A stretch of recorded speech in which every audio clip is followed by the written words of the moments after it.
Well, in case you didn't know it, the XRP token is going to be going to $20 by the end of the year. At least that is what the speculation is, based on a few technical traders that have been watching that are covering a couple different things. Number one being the wave theory, number two being the wick-off model that Bitcoin seems to be trending in, as well as some other news that's now coming out. And a really important question just came up on Twitter, and that is, there is now speculation that the government, in a settlement with Ripple, could in fact pass legislation that would require people to turn in their XRP tokens. That's right.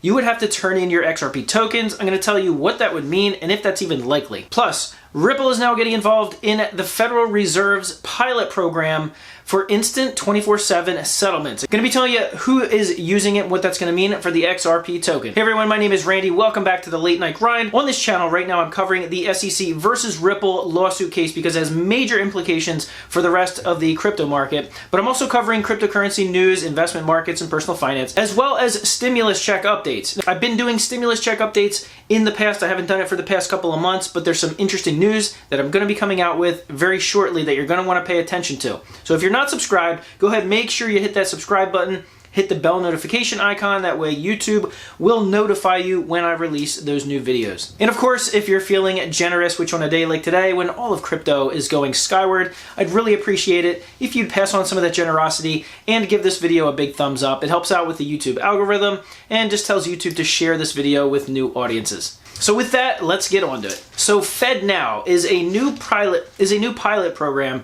that the Federal Reserve is now building out. It's not, in fact, it's one of a couple that they're building out, in which they're going to be building a system wherein it's essentially a platform where it'll allow for 24/7, 365 instant processing and instant settlements of monetary transactions. Now, a couple of things are going to be needed for this to happen. Number one, they're going to have to use blockchain technology. Number two, they're probably going to have to be using some form of a central bank distribution token, as well as an underlying transfer token. Now, if you're an XRP holder, you already know what that transfer token is going to be. Now, FedNow was slated to be working with one of Ripple's partners, known as Valant Technologies. Valant Technologies uses the RippleNet platform. And of course, if the Federal Reserve is now getting involved using Valant Technologies, that's of course going to be using the XRP or the ODL, the on-demand liquidity platform, with the XRP token being the rails in which all this money is transferred and settled nearly instantly. It's really the only one in the crypto space that can actually do this. So this is actually really big news that's been making the rounds. Now on to some other big news that's been making the rounds. Somebody on Twitter asked attorney Jeremy Hogan, who is an outside attorney who's been covering this Ripple versus SEC lawsuit case, been giving his opinions on things. And somebody recently asked him that they've been reading that a possible settlement structure could include the government enforcing any XRP holders to actually turn in their XRP to the government, similar to the Gold Reserve Act in 1934. Attorney Jeremy said, yes, that is absolutely possible. Now, he went on to explain that it would actually need, now the SEC doesn't actually have the power to do it. It would actually need to be approved by the executive branch, which means Joe Biden would have to sign off on it, or go through Congress and legislation, because the SEC can't enforce that type of action on their own. So in a tweet, he said, let me add very to the unlikely and theoretical to the possibility. Meaning, yes, technically it's possible, but most likely something like that would not happen. So if you're an XRP holder, you can breathe a little bit easier, especially since the XRP token is now worth a lot more than it was yesterday. At the time of this recording, it's now about 72 cents as everything is moving upward because Bitcoin is moving upward. Now, if you've been watching my videos for the past couple of months, you know that my stance is really, if you want to see what movements are going on, you really only have to look at Bitcoin's chart. Everything is still pretty much coupled to Bitcoin. Now, the percentages are going to change. Some may go up 5 to 10% higher than Bitcoin. Some may go up 5 to 10% lower than Bitcoin, but by and large, the crypto asset community as a whole moves with Bitcoin. So I mentioned in the beginning of the video that XRP is going to be worth $20 by the end of the year. Now here's how that's going to happen. I was reading on Twitter, one of the technical analysts that I follow on a daily basis, and he was explaining that $15 to $20 by the, he said in the next couple of months is a real possibility. Now, in order for that Now, in order for that to happen, Bitcoin's going to have to finish out and complete its massive bull run for the end of the year. And by doing that, it has to follow the wick-off model. So far, Bitcoin and the price of Bitcoin has been widely speculated and very polarizing, even within the crypto community and especially outside of the crypto community. But right now, it's following some of these models to a T, and until they diverge drastically, these models are still extremely accurate.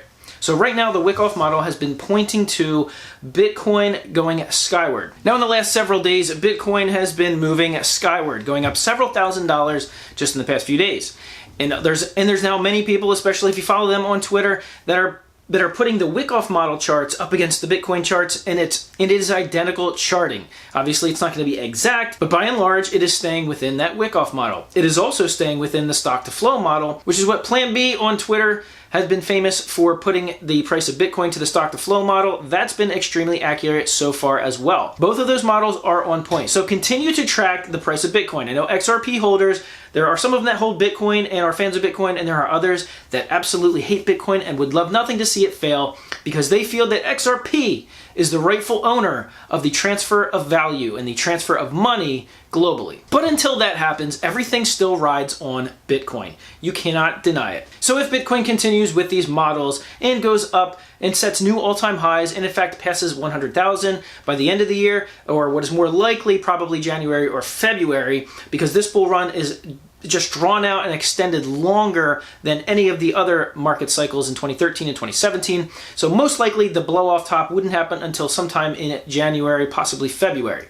If it's 200,000, 300,000, or maybe just slightly above 100,000, XRP and many of the altcoins are absolutely going to go parabolic. XRP is no different, especially if it's past this SEC case. $15 to $20, in my opinion, is absolutely within the ballpark of what we could be seeing. All right, so that's all I got for today's video. Also, like I said, keep in mind, make sure you subscribe to the channel because I have a video coming out about some of the news of the last stimulus checks that were actually passed, the last stimulus package, the American Rescue Plan that was passed. There's a few things that are now starting that people with children and families are gonna need to pay attention to, so make sure you're subscribed, hit the thumbs up button, and watch out for that video when I release it. All right, guys, thanks for watching. I'll see you on the next one.